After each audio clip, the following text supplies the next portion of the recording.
You ask Tiger to solve. This deals with linear equations with one unknown. The final result is x equals 12. Let's solve it step by step. Group all constants on the right side of the equation. Subtract 48 from both sides. Simplify the arithmetic.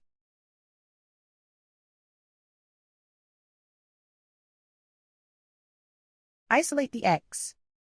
Divide both sides by 11.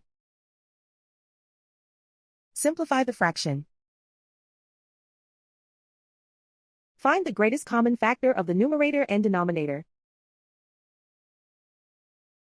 Factor out and cancel the greatest common factor. And so the final result is x equals 12.